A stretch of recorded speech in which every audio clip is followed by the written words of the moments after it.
Hello everyone, welcome back to our channel. मेरा नाम अरविंद गुलेरिया है and we are currently doing with a particular series जो कि सभी सिविल सर्विसेज एस्पिरेंट्स के लिए जो मेंस की तैयारी कर रहे हैं 2026 के, उन सभी के लिए बहुत बहुत इंपॉर्टेंट है। एंड द आइडिया इज कि जहां पर आपको civils with Akash Telegram channel पर एक डेली बेसिस पर डॉक्यूमेंट मिलता है। उस डॉक्यूमेंट में बेसिकली क्या है कि थीम वाइज डेली बेसिस पर डिफरेंट सब्जेक्ट्स को लेते हुए एक थीम अपलोड की जाती है कि भैया ये थीम है और इस थीम पर ये कुछ पीवाईक्यूज ऑलरेडी पूछे जा चुके हैं, राइट। एंड उन्हीं थीम्स के बेसिस पर फिर हम कुछ इंपॉर्टेंट क्वेश्चंस वहां पर निकालते हैं जो प्रोबेबल हो सकते हैं, जो कि आपसे पूछे जा सकते हैं, ताकि आप अपनी आंसर राइटिंग प्रैक्टिस कर सकें। बट वो प्रोसेस वहीं पर खत्म नहीं होती। अब उन्हीं क्वेश्चंस में से जो हमने ऑलरेडी आपको दिए हैं, उन्हीं क्वेश्चंस में से कुछ एक क्वेश्चंस हैं जो कि हम यहाँ पर क्लास में भी डिस्कस करते हैं, राइट। एक पूरी proper live answer writing format में हम इसको समझते हैं, जहां पर आपको 10 मिनट का समय दिया जाता है अपना आंसर लिखने के लिए। Then will discuss the structure and एक आइडिया लेते हैं कि किस तरीके से इस क्वेश्चन को डील किया जा सकता था। And a very very important point when it comes to ethics, है ना, कि यहां पर ना कोई ऐसा डिफाइंड फॉर्मेट नहीं है कि भैया यही आपका मॉडल आंसर कहलाएगा। नहीं, हो सकता है कि जो मैं अप्रोच फॉलो कर रहा हूं या आप जो अप्रोच फॉलो कर रहे हो, दोनों डिफरेंट हो सकते हैं। फाइनल कंक्लूजन दोनों का सेम हो सकता है। पॉइंट है क्वेश्चन की डिमांड को पूरा करना। एंड मोर ऑफ लाइक, जब भी हम एथिक्स के केस में बात करते हैं तो एग्जाम्पल्स बहुत इंपॉर्टेंट रोल प्ले करते हैं। और ये चीज मैंने पहले भी कही है कि एग्जाम्पल्स कोशिश कीजिए कि जितने आप रियल लाइफ के लिख पाए, उतना ही आपकी प्रिपरेशन के लिए, आपके स्ट्रक्चर के लिए, आपके मार्क्स के लिए, ये सभी चीजें यहां पर इंपॉर्टेंट है। ऑलराइट, चलिए, तो आज की जो हमारी थीम है, एटीट्यूड की थीम है। ऑलरेडी इससे 8-9 सवाल पहले पूछे जा चुके हैं, ज्यादा सवाल नहीं आए हैं। But the same point of time it is very very important when it comes to this year's attempt. Why 2022-23 में लास्ट टाइम सवाल आया था, अब थोड़े से चांसेस हैं कि कहीं कोई नया सवाल यहां पर ना आ जाए। ऑलराइट, चलिए तो शुरू करते हैं आज के सेशन को पहले सवाल के साथ। So the very first question, सवाल यहां पर बात कर रहा है कॉग्निटिव डिसोनेंस के ऊपर। ये टर्म आपने जरूर एटीट्यूड के चैप्टर में, एटीट्यूड के यूनिट में पढ़ी होगी। कॉग्निटिव डिसोनेंस कह रहे हैं कि what role does cognitive dissonance play in attitude change, illustrate with an example from public life, right. तो अलग again the demand of the question is to make sure कि आपको ये बताना है कॉग्निटिव डिसोनेंस किस तरीके से पॉजिटिव एटीट्यूड चेंज में एक रोल प्ले करता है, और एग्जांपल्स के थ्रू इसे यहाँ पर कोट करना है। तो अब शायद उस प्रैक्टिस की हम शुरुआत कर देते हैं कि जहां पर आप अपना जो भी आपके थॉट्स हैं, जो भी आपका कंटेंट है, उसको पेन डाउन यहाँ पर करेंगे। 10 मिनट का टाइमर हम यहाँ पर शुरू कर रहे हैं। So time starts now. All the best, अच्छे से अटेम्प्ट कीजिए इस क्वेश्चन को, then we will discuss.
Hope आप सभी ने इस क्वेश्चन को यहाँ पर आंसर किया हो, राइट। तो थोड़ा सा डिस्कस करते हैं एग्जैक्टली इस क्वेश्चन को कैसे यहाँ पर डील किया जा सकता है। ऑलराइट, चलिए, तो सवाल बेसिकली यहाँ पर बात कर रहा है कॉग्निटिव डिसोनेंस के बारे में। तो let's highlight the primary keywords जो कि आपके लिए क्रूशियल रहते हैं हर एक क्वेश्चन में, ताकि आप अपने आंसर का स्ट्रक्चर डिफाइन कर सकें। तो cognitive dissonance and attitude change, ये आपके प्राइमरी कीवर्ड्स हैं एंड आपको एग्जांपल्स के साथ यहाँ पर बढ़ना है, तो definitely that's another keyword for you, right. Now the point is that what role does cognitive dissonance play in attitude change. तो जाहिर सी बात है इन दो प्राइमरी कीवर्ड्स के बेसिस पर आपका पूरा का पूरा आंसर का स्ट्रक्चर का जो मुख्य पार्ट है वो यहाँ पर डिसाइड होगा, राइट। तो अगर हम इस क्वेश्चन की शुरुआत करेंगे तो किस तरीके से करेंगे, जहां पर हम इंट्रोडक्शन में what we will do, we'll be talking about this concept of cognitive dissonance.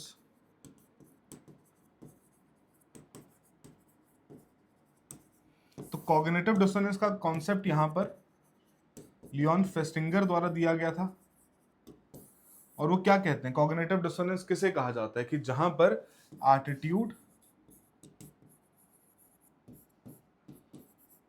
से जो बिहेवियर डेवलप होना चाहिए वो नहीं हो पाता, दोनों के बीच का एक कॉन्फ्लिक्ट रहता है। तो वहां पर व्यक्ति को एक साइकोलॉजिकल डिस्कम्फर्ट होता है कि भैया मैं सोच तो कुछ और रहा था या मेरी विचारधारा तो कुछ और थी, बट अब मेरा बिहेवियर कुछ और यहां पर कह रहा है, राइट। जैसे कि अगर हम सिंपल सी बात करें, लेट्स टेक एन एग्जांपल कि एक व्यक्ति है जो कि जगह जगह प्रमोट करता है कि सफाई बहुत होनी चाहिए, है ना, हाइजीन का ध्यान रखना चाहिए, सैनिटेशन का ध्यान रखना चाहिए, but when it comes to its own home तो वहां पर भैया वो स्वच्छ भारत अभियान का हिस्सा नहीं बनते, अपने घर में टॉयलेट्स नहीं बनवाते, है ना, तब उनकी अलग सोशल थिंकिंग के बेसिस पर वहां पर वो अपने डिसीजंस को गाइड कर रहे हैं, तो डिसोनेंस क्रिएट हो रही है।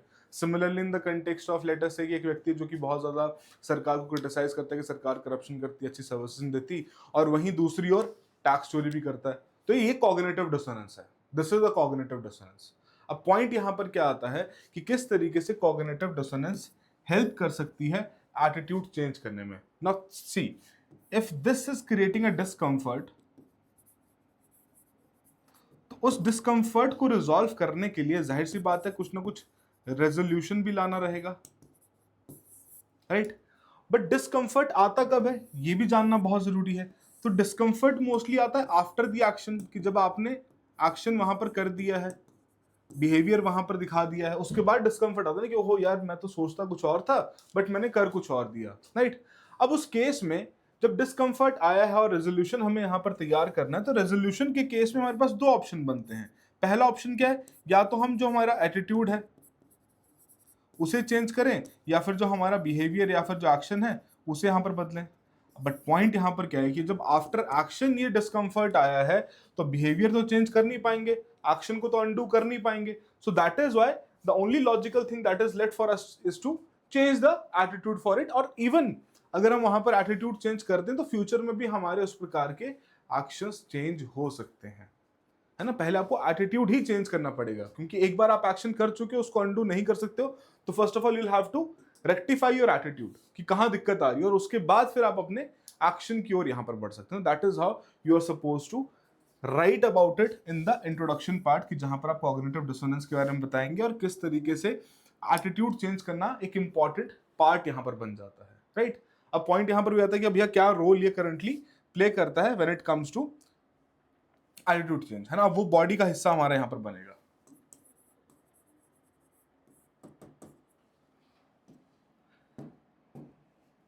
ऑलराइट, अब इस केस में जाहिर सी बात है कि आपको कुछ पॉइंट्स यहां पर रखने पड़ेंगे that role cognitive dissonance plays in attitude change. मतलब जो चीजें हमने अभी भी पहले डिस्कस करी हैं उन्हीं को थोड़ा सा रिफाइन करना पड़ेगा।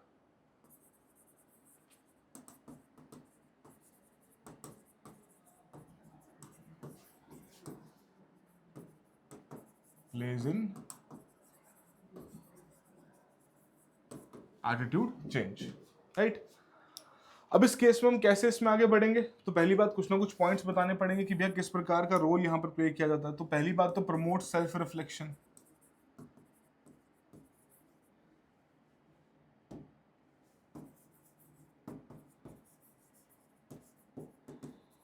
राइट। सेकंड पॉइंट फिर यहाँ सेल्फ रिफ्लेक्शन कैसे प्रमोट कर रहे हैं कि भैया आप इंट्रोस्पेक्ट कर पा रहे हो कि कहाँ दिक्कत आ रही है, क्यों वो कॉन्फ्लिक्ट क्रिएट हो रहा है, what are the root causes for it, फिर जाके आप उसके ऊपर काम करना शुरू करोगे, राइट। फिर वहीं आपके बिहेवियरल चेंज को भी मोटिवेट करेगा।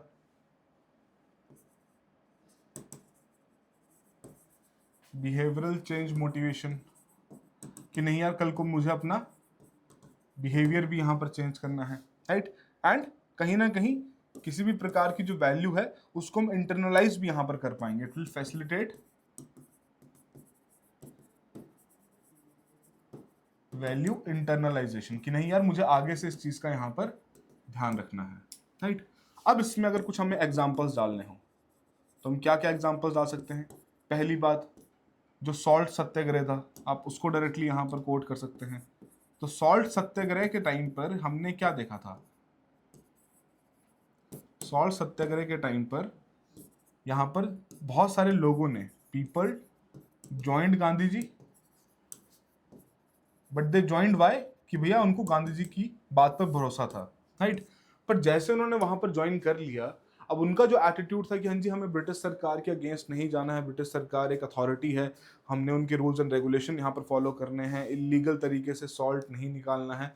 अब उनके बीच का डिसोनेंस यहाँ पर आ गया, राइट। अब पॉइंट क्या हुआ, अब उसी चीज को यहाँ पर करो कि उन्होंने प्रमोट किया, अब डिसोनेंस क्रिएट हुआ तो उसके वजह से सेल्फ रिफ्लेक्शन प्रमोट हुआ कि हाँ जी भैया एग्जैक्टली थोड़ा सोचो तो जाए कि यहाँ पर सॉल्ट सत्याग्रह किया क्यों जा रहा है। बिकॉज पहले तो बहुत सारे लोग गांधी जी को देख के जुड़ गए थे, फिर बीच में घबरा गए थे जब ब्रिटिशर्स ने रिटेलिएट करना शुरू कर दिया। अब देवर लाइक यार अब क्या किया जाए, तो सेल्फ रिफ्लेक्शन जब यहाँ पर आई तो उसके बाद भैया डिसाइड हुआ कि भाई ये तो सही बात है, यहाँ पर तो हमें कुछ ना कुछ गलत है जो ब्रिटिश सरकार यहाँ पर कर रही है, इलेजिटिमेट तरीके से काम कर रही है, गांधी जी तो हमारी फ्रीडम स्ट्रगल के लिए यहाँ पर लड़ रहे हैं। और फिर वहां से एक पॉजिटिव एटीट्यूड चेंज होना शुरू हुआ। That is how you can definitely cold salt Satyagraha, right. उसके अलावा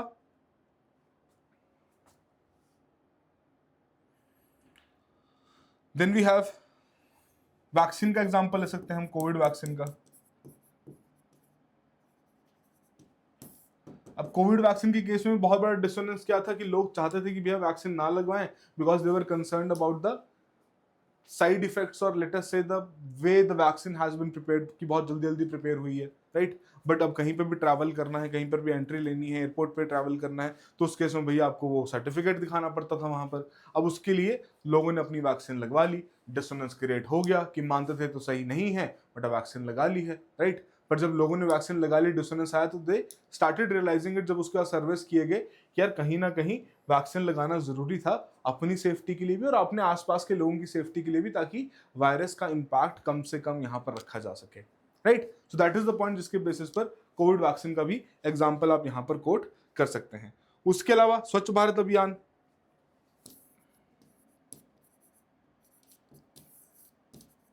अ वेरी वेरी प्रोमिनेंट एग्जाम्पल जो हमने स्टार्टिंग में भी डिस्कस किया कि स्वच्छ भारत अभियान के केस में हमने क्या देखा कि लोगों का कंसर्न यहां पर क्या था कि नहीं भैया घरों में टॉयलेट्स नहीं होने चाहिए, राइट। अब सरकार ने थोड़ा सा पुश करके जबरदस्ती थोड़ा सा इसके ऊपर फोकस किया कि नहीं यार टॉयलेट्स होने चाहिए, राइट। आपके लिए हमें सारे इनिशिएटिव्स यहाँ पर लेकर आए हैं, ओपन डेफिकेशन फ्री इनिशिएटिव्स यहाँ पर लेकर आए हैं, you should be building them, है ना। ग्राम पंचायत को यहाँ पर टारगेट दिए गए एंड कहीं ना कहीं उन्हीं टारगेट्स के बेसिस पर कहीं मेजर चेंजेस हमें फिर यहाँ पर देखने को मिले, इनिशिएटिव्स यहाँ पर लिए गए, राइट। क्लियर है। अब वहीं से डिसोनेंस क्या क्रिएट होती है कि लोगों की जो खुद की परसेप्शन था कि भैया टॉयलेट तो घर में होना नहीं चाहिए, ये थोड़ा गंदगी का एक सिग्नल होता है या उस तरीके का एक सिंबल यहाँ पर कैरी करता है।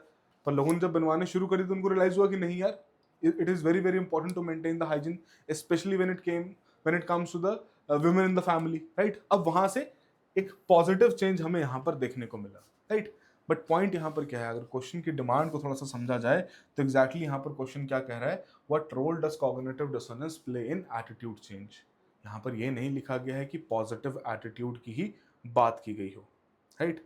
तो कहीं ना कहीं हमें यह भी समझना पड़ेगा कि जरूरी नहीं है कि एटीट्यूड चेंज सिर्फ और सिर्फ पॉजिटिव तरीके से ही आए, वो एटीट्यूड चेंज यहाँ पर नेगेटिव तरीके से भी आ सकता है, कहीं ना कहीं उस प्रकार के भी कंसर्न्स क्रिएट हो सकते हैं। तो आप वही बता देंगे कि भैया उसी प्रकार से जो हमारा कॉग्निटिव डिसोनेंस का कॉन्सेप्ट जो यहाँ पर कहता है उसी में नेगेटिव एटीट्यूड्स भी फॉर्मुलेट हो सकते हैं।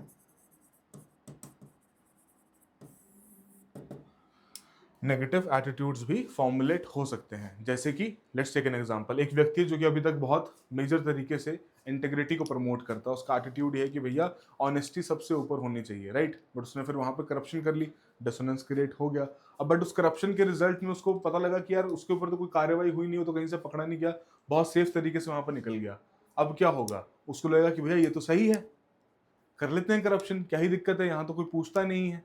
और अब उसका एटीट्यूड क्या चेंज हो जाएगा कि भाई चलो कोई बड़ी बात नहीं है, और नेक्स्ट टाइम के लिए उसका फिर वो एक्शन और बिहेवियर और रीइंफोर्स हो जाएगा। तो that is how you are suppose to basically answer this particular question. And last but not the least, आप अपने कंक्लूजन वाले पॉइंट में यही बताएंगे कि कॉग्निटिव डिसोनेंस की वजह से कहीं ना कहीं एक रेजोल्यूशन की डिमांड होती है। So the resolution should be to work towards the positive attitude change rather than the negative one, so that जो पब्लिक सर्विस डिलीवरी है, एक सिविल सर्वेंट के लिए जो पब्लिक सर्विस डिलीवरी का ऑब्जेक्टिव रहता है कि उसको एफिशिएंट तरीके से यहाँ पर कंडक्ट करना है, वो एफिशिएंटली यहाँ पर की जा सके। इस आइडिया के बेसिस पर हम अपना आंसर यहाँ पर डिजाइन कर सकते हैं, राइट। तो आई होप सभी को ये पॉइंट्स यहाँ पर समझ में आ गए हों। ये इंपॉर्टेंट एग्जांपल्स आप यहाँ पर कोट कर सकते हैं, नेगेटिव वे का भी पर्सपेक्टिव यहाँ पर बता सकते हैं, and that is how you will conclude your answer कि डिसोनेंस होगा, रेजोल्यूशन की डिमांड होगी, वो रेजोल्यूशन की जब डिमांड आएगी तो पॉजिटिव एटीट्यूड चेंज यहाँ पर आना चाहिए rather than the negative one. और जब सिविल सर्वेंट्स के केस में पॉजिटिव एटीट्यूड चेंज आता है तो उस केस में उनकी तरफ जो इंप्लीमेंटेशन है, या सिटीजन्स के केस में भी अगर हम रखें पॉजिटिव एटीट्यूड चेंज आता है, तो उनके भी केस में जो एक सोशल कॉन्ट्रैक्ट जो रहता है सिटीजन और सरकार के बीच में, वो और इंप्रूव होता है, वो और अच्छे तरीके से अपनी फंडामेंटल ड्यूटीज को यहाँ पर निभाने के ऊपर काम करते हैं। Alright, this is how you are suppose to answer this particular question. Alright, तो आई होप सभी ने यहाँ पर अच्छे से इस क्वेश्चन को अटेम्प्ट किया होगा, राइट। चलिए let's move on to the very next question, जहां पर मिशन लाइफ के बारे में बात की गई है, और ये पर्टिकुलर थोड़ा सा कंटेम्प्रेरी टॉपिक के साथ इसको लिंक किया गया। कह रहे हैं Mission Life seeks to make sustainable living not a rule to follow but a social norm to belong to. Discuss the role of social influence and persuasion in driving mass behavioral change through such an initiative. तो यहाँ पर social influence और persuasion से related यहाँ पर सवाल है, ये आपकी सब थीम है, बट बात यहाँ पर मिशन लाइफ की जा रही है। तो आई होप आप यहाँ पर प्राइमरी और जो सेकेंडरी कीवर्ड्स उनको अच्छे से आइडेंटिफाई कर पाएं और उसके बेसिस पर एक एफिशिएंट स्ट्रक्चर ड्रॉ करके अपना कंटेंट यहाँ पर पेन डाउन कर सकें। सी आई अंडरस्टैंड कि जब भी इस प्रकार के कंटेम्प्रेरी टॉपिक्स के ऊपर सवाल आते हैं तो कई बार कंटेंट की शॉर्टेज पड़ जाती है ना, हमें लगता है कि अच्छा मिशन लाइफ क्या था, याद करना पड़ेगा। डोंट वरी, अगर आपको कहीं पे भी लगता है कि यार नहीं मुझसे स्टार्टिंग में वो लिंक नहीं हो पा रहा, कंटेंट की शॉर्टेज है, टेक अ मिनट और मिनट एंड अ हाफ, थोड़ा सा रिसर्च कर लो क्विकली मिशन लाइफ क्या था, और फिर अपना ये तो आपने पढ़ी है सोशल इन्फ्लुएंस और परसुएशन, इसके साथ उसको लिंक करना शुरू कर दो। मैं ये नहीं कहता जब भी कोई सवाल डिफिकल्ट दिखे ना तो उसका मतलब ये नहीं है कि उसको स्किप कर देना है। सवाल डिफिकल्ट दिख रहा है तो उसमें थोड़ी सी हेल्प लेके एक अच्छा सा आंसर वहां पर फॉर्मुलेट करना है, क्योंकि फिर वो जो कंटेंट आपने बनाया होगा ना उसके बाद वो आपको हमेशा हमेशा के लिए याद रहेगा। क्यों याद रहेगा? बिकॉज जब भी हम ऐसी कोई गलती करते हैं हमारी, या फिर कोई भी शॉर्टकमिंग रहती है, वो हमें लंबे समय तक याद रहती है। एंड मोर ओवर जब भी हम कोई टेस्टिंग करते हैं अपनी मेमोरी की और हमें उसका रिजल्ट देखने को नहीं मिलता, तो you feel betrayed. Betrayed by whom? By your self. आपको लगता है कि आपने इसके बारे में पढ़ा था, है ना, आपका एक भरोसा होता है खुद के ऊपर, वो भरोसा टूट जाता है, और जब भरोसा टूटता है तो दुख लगता है, और उसी दुख के बेसिस पर वो जो रीइंफोर्समेंट ऑफ पर्टिकुलर कंटेंट है वो लंबे समय तक रहती है, राइट। तो इसी केस में मैं कहता हूं कि जब भी ऐसा फील हो कि यार मुझे तो आता था पर मैंने नहीं लिख पा रहा हूं, उसी टाइम पे जाके 1 से 2 मिनट की रिसर्च करो, आपको सारी चीजें वापस याद आ जाएंगी। बट पॉइंट क्या है कि अब उस कंटेंट को आप लंबे समय तक रिटेन कर पाओगे। ऑलराइट, तो चलिए शुरू करते हैं टाइमर को, राइट। 10 मिनट का टाइम आपका शुरू होता है, जल्दी से लिखिए, then will discuss this question. All the best.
All right, चलिए फिर नाउ लेट अस डिस्कस किस तरीके से इस क्वेश्चन को यहाँ पर आंसर किया जा सकता है, right.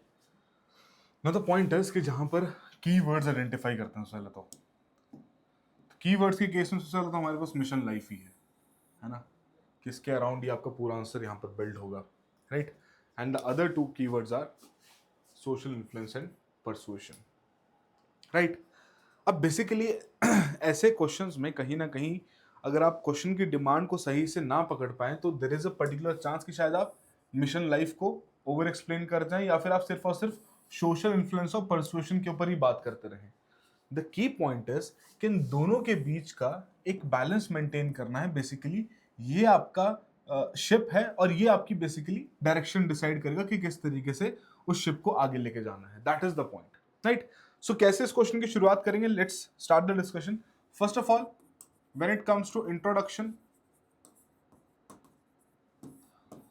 We are going to talk about Mission life.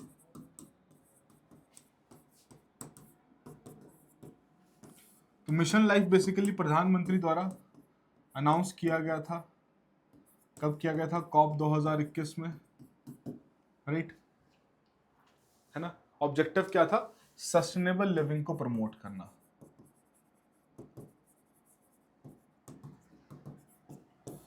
But एक माफी चाहूंगा, मैं भी एक चीज यहां पर बताना आपको भूल गया। बट बेसिकली जो पॉइंट क्या है, seeks to make sustainable living not a rule to follow but a social norm to belong to. मतलब इसको सिर्फ और सिर्फ कंप्लायंस के फॉर्म पे नहीं देखना है, इसको यहाँ इंटरनलाइज करना है, इसको एक तरीके से सोशल नॉर्म मान के यहाँ पर फॉलो करना है। जैसे हम अपने सोशल नॉर्म्स को फॉलो करते हैं ना, कि बिना किसी कोई दिक्कत नहीं है, चाहे जैसा मर्जी सोशल नॉर्म हम उसको फॉलो करते ही करते हैं।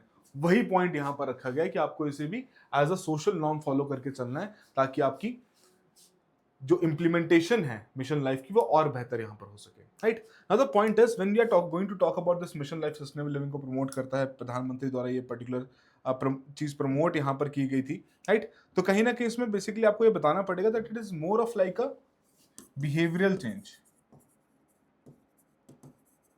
To do so, it is more of a behavioral change, ताकि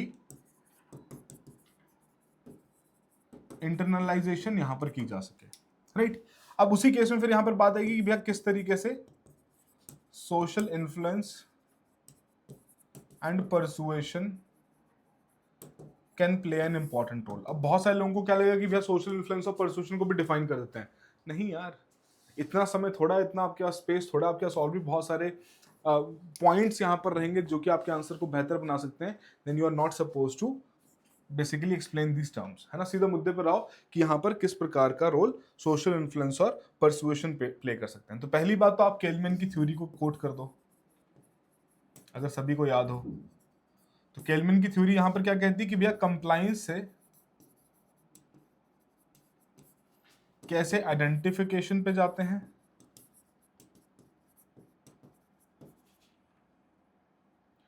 एंड देन योर इंटरनलाइजेशन, है ना। जैसे कंप्लायंस क्या हो गया कि भैया प्लास्टिक बैग अब आपके नहीं मिलेंगे, सिंगल यूज प्लास्टिक्स का ऊपर अब कंप्लीट बैन है, राइट। बट क्या वो कंप्लीट बैन हमें हर जगह देखने को मिलता है? भैया जहां पर रेगुलेशन वीक पड़ जाएगी, जहां पर सर्वेलेंस वीक पड़ जाएगी, एनफोर्समेंट वीक पड़ जाती है, वहां पर यूज कर दिए जाते हैं। अब वहां पर क्यों नहीं यूज हो, या फिर वहां पर क्यों वो आउटराइट बैन काम नहीं कर पाता? बिकॉज अभी तक लोगों ने इंटरनलाइज नहीं किया है कि भैया सिंगल यूज प्लास्टिक्स हमारे लिए सही नहीं है। तो दैट इज द पॉइंट जो कि यहाँ पर कह रहे हैं कि भैया इस चीज को करने के लिए आपको उस प्रकार के स्टेप्स भी यहाँ पर लेने पड़ेंगे। तो ये पॉइंट आप डेफिनेटली यहाँ पर कोट कर सकते हैं, राइट। फिर आज ये दूसरे पॉइंट पर जहां पर आप नॉर्मेटिव सोशल इन्फ्लुएंस के बारे में बात कर लेंगे। अब नॉर्मेटिव सोशल इन्फ्लुएंस बेसिकली क्या कहता है? जो सोसाइटी के बेसिस पर आपको सिखाया जाता है ना। जैसे कि आपका स्वच्छ भारत अभियान हो गया, दोबारा से यहाँ पर कोट कर दीजिए कि समाज ने जब वहां पर चेंजेस लाने शुरू कर दिए तो लोगों ने भी उसको अडॉप्ट करना यहाँ पर शुरू कर दिया, राइट। उसके अलावा सोशल प्रूफ के केस में आप यहाँ पर पॉइंट डाल सकते हो, है ना। सोसाइटी के थ्रू जब मोबिलाइजेशन यहाँ पर देखने को मिलती है, पार्टिसिपेशन जब सोसाइटी की रहती है, तो उसकी वजह से बाकी लोग भी यहाँ पर परसुएड होते हैं, इन्फ्लुएंस होते हैं, ताकि वो भी अपने एक्शंस को चेंज कर सकें। जैसे एक पेड़ माँ के नाम का इनिशिएटिव जो चला था,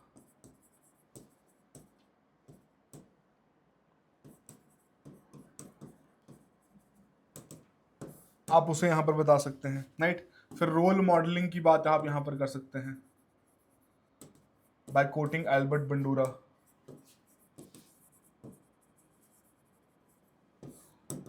एल्बर्ट बंडूरा के केस में यहाँ पर उन्होंने क्या कहा कि भैया रोल मॉडल्स एक बहुत इंपॉर्टेंट रोल प्ले करते हैं। अब उसी केस में जो आपके सेलिब्रिटीज हैं उनको यहाँ पर यूज किया जा सकता है ताकि लोग जिन्हें फॉलो करते हैं उनको कर सकें, या जो पॉलिटिकल मेजर पोजीशन पर लोग बैठे हुए हैं उनको यहाँ पर कहा जा सकता है कि भैया आप भी इन चीज़ों को यहाँ पर प्रमोट कीजिए, राइट। उसके अलावा through emotional approach, emotional approach क्या हो सकती है कि भैया आप अगर अभी सही से काम नहीं करेंगे, कल को दिक्कत आप ही के बच्चों को आने वाली है, फ्यूचर जनरेशंस को यहाँ पर आने वाली है ना। सस्टेनेबल लिविंग को आप यहाँ पर प्रमोट कर सकते हो, सस्टेनेबल डेवलपमेंट को यहाँ पर प्रमोट कर सकते हो कि अगर आप नहीं करोगे तो आपके बच्चों का जो भविष्य है वो और संकट में यहाँ पर चला जाएगा, right. Apart from that public commitment बहुत ज़्यादा ज़रूरी है कि वैसा ना हो कि सिर्फ और सिर्फ हम यहाँ पर बातें करते रहें, लोगों की कमिटमेंट भी यहाँ पर लाना ज़रूरी है, राइट। अब लोगों की कमिटमेंट यहाँ पर कैसे है, जैसे लाइफ प्लेज यहाँ पर हो गया, उसके थ्रू यहाँ पर लाई जा सकती है ना, जहां पर वो प्लेज करते हैं कि भैया मैं सस्टेनेबल लिविंग को यहाँ पर प्रमोट करूंगा, राइट। दिस इज समथिंग जो कि आप अपने आंसर में यहाँ पर पेन डाउन कर सकते हो, है ना, और आपकी सफिशिएंटली डिमांड भी एक तरीके से पूरी हो जाएगी, ऑलराइट। बट एक पॉइंट है जो कि बहुत क्रूशियल यहाँ पर रहेगा when we are going to discuss this particular question, जो हमें जहन में रखना है और उसको अच्छे से डिस्कस भी करना है। एंड दैट पॉइंट इज कि यहाँ हमें इस चीज़ को ध्यान में रख के चलना है कि भाई आपको एक चीज बतानी पड़ेगी कि इसमें एथिकल प्रिंसिपल्स एक बहुत इंपॉर्टेंट रोल प्ले करेंगे। इन सभी चीजों की इंप्लीमेंटेशन, इन सभी चीजों के रिजल्ट्स हम तभी देख पाएंगे जब सिटीजन्स में उस प्रकार के एथिकल प्रिंसिपल्स रहेंगे, है ना। अगर वही वहां पर एथिकल प्रिंसिपल्स नहीं फॉलो करते हैं, है ना, कि मतलब उनका कोई उस प्रकार का कोई कंसर्न ही नहीं है ना, इंटरजनरेशनल जस्टिस हो गया, कलेक्टिव रिस्पॉन्सिबिलिटी हो गया, अगर यही एथिकल प्रिंसिपल्स यहाँ पर नहीं रहेंगे तो इम्प्लीमेंटेशन क्या हो जाएगी, इम्प्लीमेंटेशन वीक पड़ जाएगी। बट अगर रहेंगे तो इम्प्लीमेंटेशन भी स्ट्रांग रहेगी और कहीं ना कहीं इंटरनलाइजेशन का जो प्रोसेस हम यहां पर चाहते हैं वो भी अचीव हो पाएगा, है ना। जो इंटरनलाइजेशन का प्रोसेस हम यहां पर चाहते हैं वो भी अचीव हो पाएगा, राइट। एंड फाइनली जो क्वेश्चन की मेन फर्स्ट स्टेटमेंट की यहां पर पॉइंट थी उसको आप कंक्लूजन में यहां पर डाल दीजिए कि डेफिनेटली लॉज इंपॉर्टेंट है but not enough, right? So that is why it is important इन चीजों को एज अ सोशल नॉर्म यहां पर डेवलप किया जाए ताकि लोगों को एक कलेक्टिव आइडेंटिटी मिल सके, किस चीज के लिए, सस्टेनेबल लिविंग के लिए, है ना। उनकी आइडेंटिटी बन जाए कि नहीं यार हम सस्टेनेबल लिविंग को यहाँ पर प्रमोट करना चाहते हैं। एंड इवन दो जैसे कि अगर हमारे जो ये वाले पॉइंट्स भी थे कि जहां पर हम just a minute public commitment की बात करें तो जितने आपकी सोसाइटीज होती हैं उनमें जो RWAs होते हैं, रेजिडेंस वेलफेयर एसोसिएशन, उनके द्वारा भी स्टेप्स लिए जा सकते हैं, है ना, ताकि उस प्रकार से जैसे गार्बेज सेग्रीगेशन हो गया, ऐसे इनिशिएटिव्स को अच्छे से इंप्लीमेंट किया जाए, क्योंकि जब वो करेंगे तो जाहिर सी बात है फिर लोगों के अंदर भी वो एटीट्यूड चेंज यहाँ पर देखने को मिल सकेगा।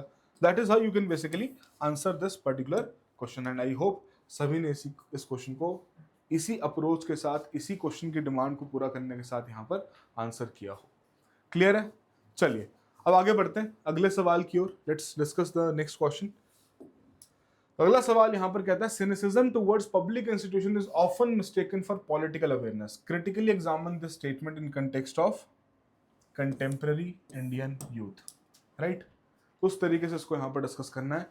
सिनिसिज्म के बारे में बात की जा रही है, पॉलिटिकल अवेयरनेस के बारे में बात की जा रही है, एक हल्की सी हिंट है कि शायद ये कुछ आपके कीवर्ड्स बन जाए जिनके अराउंड आप अपने आंसर को बिल्ड कर सको। But the directive of the question which is critically examine, the directive has to be followed, उसके बिना बात नहीं बनेगी। तो डायरेक्टिव के ऊपर फोकस रखना ही रखना है ना। क्रिटिकल एग्जामिन किस तरीके से डील किया जाता है वो सभी एस्पिरेंट्स को पता होना चाहिए कि इसमें एग्जैक्टली किस तरीके से अपना आंसर लिखना होता है। ऑलराइट, शुरू करें फिर timer, let's start with it. Okay then, so here's your timer, let's start with it। Time शुरू होता है, all the best.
Alright guys, तो आई होप आप सभी ने इस क्वेश्चन को अच्छे से डील किया हो, राइट। चलिए तो अब डिस्कस करते हैं exactly how this question could have been answered, right. तो बेसिकली अगर यहाँ पर कीवर्ड्स को हाईलाइट किया जाए तो कीवर्ड्स यहाँ पर कौन कौन से बनते हैं। पहला हमारे पास cynicism, then political awareness, and कहीं ना कहीं इसको कंटेम्प्रेरी इंडियन यूथ के अलॉन्ग डिस्कस करना है। तो ये हमारे प्राइमरी कीवर्ड्स आ गए, हमारा सेकेंडरी कीवर्ड आ गया जिसके अलॉन्ग हमारा क्वेश्चन यहाँ पर फ्रेम किया जाएगा, राइट। तो जाहिर सी बात है सिनिसिज्म और पॉलिटिकल अवेयरनेस के केस में क्या कह रहे हैं कि cynicism towards public institution is often mistaken for political awareness, की बहुत बार जो सिनिकल बातें करते हैं सरकार के अगेंस्ट या सरकारी इंस्टीट्यूशंस के अगेंस्ट, तो कहीं ना कहीं उसे हम पॉलिटिकल अवेयरनेस मानने लग पड़ते हैं, राइट। बट पॉइंट यहां पर क्या है, पॉइंट है जो डायरेक्टिव यहां पर रखा गया है, this one, critically examine. Critically examine में बेसिकली क्या है कि अब आपको इस स्टेटमेंट के दोनों रूप दिखाने पड़ेंगे कि जी हाँ, बहुत बार सिनिसिज्म को हम एक तरीके से पॉलिटिकल अवेयरनेस भी मानते हैं, बट बहुत बार सिनिसिज्म पॉलिटिकल अवेयरनेस भी नहीं देखने को नहीं मिलती। तो वही चीज हमें यहां पर समझानी पड़ेगी अपने आंसर के माध्यम से। तो शुरुआत करेंगे हम इंट्रोडक्शन के साथ। What are we going to discuss in introduction? Let's discuss the two terms जो कि यहाँ पर क्रूशियल है, उनके बिना वैसे भी बात नहीं बनेगी, है ना। कि ये जो हम पॉलिटिकल अवेयरनेस की बात कर रहे हैं इसका क्या मतलब है, versus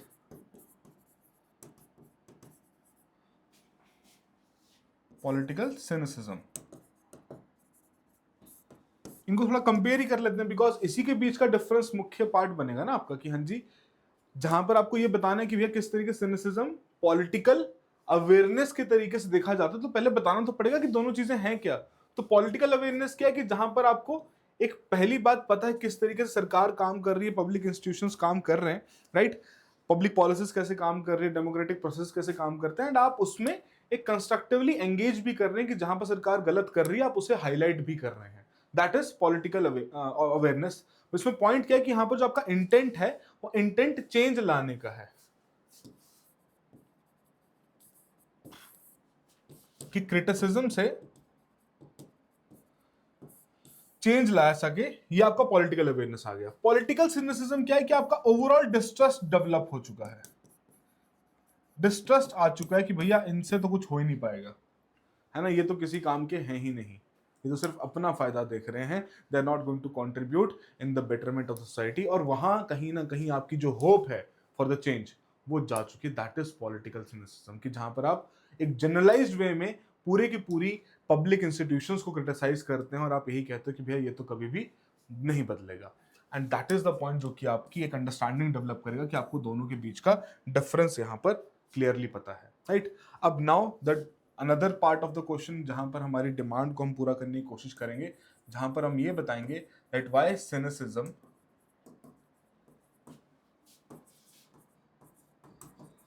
is mistaken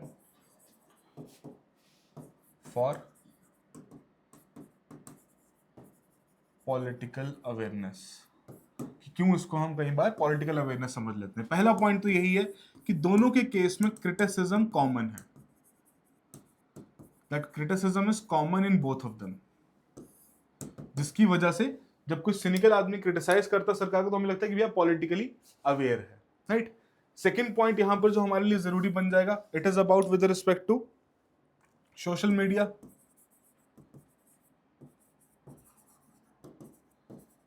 that it amplifies performative cynicism,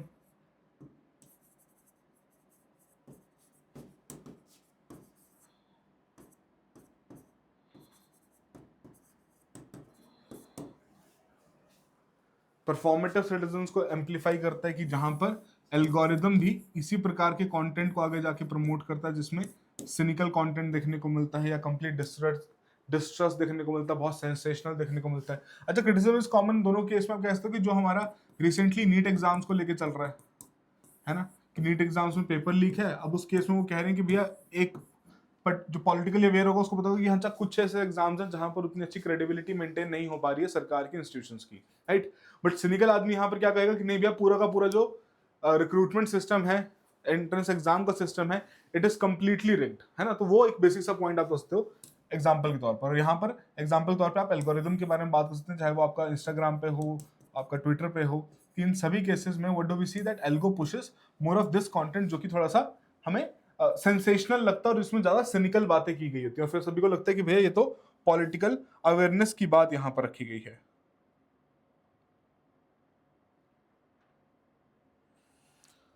alright, third, that cynicism weakens political efficacy. That cynicism weakens political efficacy. What does it mean? कि पॉलिटिकल अवेयरनेस में कहीं ना कहीं फिर भी बिलीफ है कि सिटीजन्स गवर्नेंस को चेंज कर सकते हैं, उसे इन्फ्लुएंस कर सकते हैं, बट सिनिसिज्म में कहीं ना कहीं हेल्पलेसनेस या फिर डिसएंगेजमेंट, हम उसी तरीके की बातें यहाँ पर रखते हैं कि भैया इसमें तो कुछ चेंज आ ही नहीं सकता, जिसकी वजह से अगेन वो कॉमन पॉइंट बन जाता है कि बहुत बार इस प्रकार का हमें ये कंसर्न देखने को मिलता है, राइट। बट एक पॉइंट और यहाँ पर समझना पड़ेगा, जब क्रिटिकली एनालाइज की बात यहाँ पर रखी गई तो आपको ये भी मेंशन करना पड़ेगा, जो उसका दूसरा रूप है, that however that cynicism is not always misplaced. ऐसा भी नहीं कि भैया कोई बिना बात सरकार बिना बात कोई सिनिकल वाली बातें वहां पर कर रहा है। क्यों? क्योंकि पहली बात, इंस्टीट्यूशनल फेलियर्स की वजह से ही क्रिटिसिज्म आता है।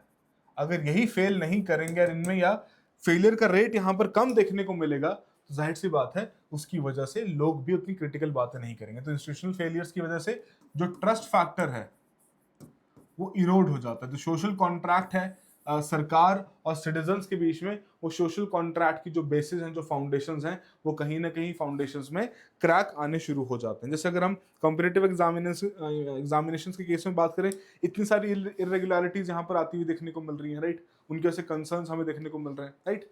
Apart from that, again the point is when we are talking about social media, तो आप यहाँ पर यूथ कंटेंट की बात जरूर कीजिएगा। सॉरी, मैं माफी चाहूंगा कि इस चीज को हमने पहले डिस्कस नहीं किया। नीट पेपर के केस में जो मेजर कॉकरोच जनता पार्टी यहाँ पर प्रोटेस्ट कर रही है, उसमें मेजरली यूथ ही यहाँ पर इन्वॉल्व है, राइट। उसके अलावा कहीं ना कहीं पॉलिटिकल एफिकेसी, अगर सिनिसिज्म के केस में हम देख भी रहे हैं, तो अगेन यहाँ पर भी मेजर तरीके से यूथ से भी सवाल पूछे जाते हैं, जो कि पॉलिटिकल रिप्रेजेंटेटिव्स हैं। हाँ जी, बताओ भैया आपने यहाँ पर किस प्रकार का चेंज लेकर आए हैं, राइट। तो this how you can basically answer this question, right. But ये पॉइंट जरूरी है कि cynicism is not always misplaced, कि हमेशा ऐसा नहीं कि भैया यहाँ पर सिनिसिज्म गलत है ना, कि यहाँ पर इंस्टीट्यूशनल वीकनेस है, फेलियर्स हैं, तभी जाके ट्रस्ट इरोड हो रहा है, तभी जाके सिनिकल बातें यहाँ पर की भी जा रही हैं। But the same point of time, critical citizens are very very important, because critical citizens क्या करते हैं? They strengthen democracy. Critical citizens क्या करते हैं? They strengthen democracy. इसका कॉन्सेप्ट जो पीपा नॉरिस ने यहां पर दिया था,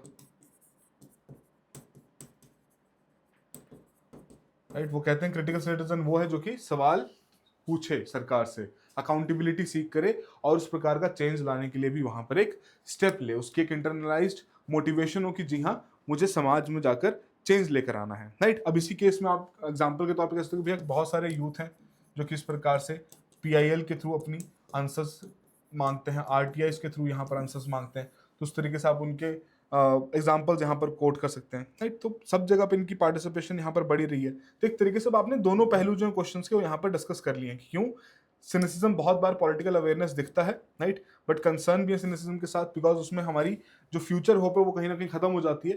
but the same point, cynicism misplace भी नहीं है ना, इंस्टीट्यूशनल वीकनेसेस हैं, फेलियर्स हैं, तभी जाके देखने को मिलते हैं, और उसके लिए क्रिटिकल सिटीजन्स का होना जरूरी है, बिकॉज वही स्ट्रेंथन करते हैं डेमोक्रेसी को। अब क्रिटिकल सिटीजन्स जो पीपा नॉरिस कहते हैं वो हैं जो बेसिकली अकाउंटेबिलिटी मांग रहे हैं, वो कह रहे हैं कि भैया हमें अपने जवाबों के हमें अपने सवालों के जवाब यहाँ पर चाहिए, हमें अकाउंटेबिलिटी चाहिए कि किस प्रकार का चेंज यहाँ पर सरकार ला पा रही है, किस प्रकार से चेंजेस वो फ्यूचर में यहाँ पर ला सकते हैं। And at the end how will you conclude it, किस तरीके से हम यहाँ पर कंक्लूजन कर सकते हैं कि आप कह दीजिए कि भैया जो आपकी स्टेटमेंट है पार्टली करेक्ट है, and moreover in the age of social media it is very very important to differentiate between the content जो कि वहां पर अपलोड किया जा रहा है, कि whether that content is politically on the basis of political awareness और on the basis of cynicism, right. तो ये बहुत मेजर पॉइंट जो कि आपको यहाँ पर बता सकते हैं, जिसके बेसिस पर आपकी एक नींव सेट हो जाएगी, क्यों करंटली इस तरीके से परसेप्शन भी बिल्ड हो रहा है कि सिनिसिज्म पॉलिटिकल अवेयरनेस क्यों दिखता है, बिकॉज सोशल मीडिया उस चीज को वैलिडेट वहां पर करता है, right. But the same point of time you will have to make sure that democracy requires critical trust, blind trust नहीं, क्रिटिकल ट्रस्ट यहाँ पर चाहिए होगा, कि जहां पर सवाल पूछे जा सकते हैं। और कहीं ना कहीं यूथ के पास अब उतनी रिस्पॉन्सिबिलिटी है, यूथ के ऊपर इतना रिस्पॉन्सिबिलिटी कि वो यहाँ पर क्रिटिकल सिटीजन्स का रोल निभाए, ताकि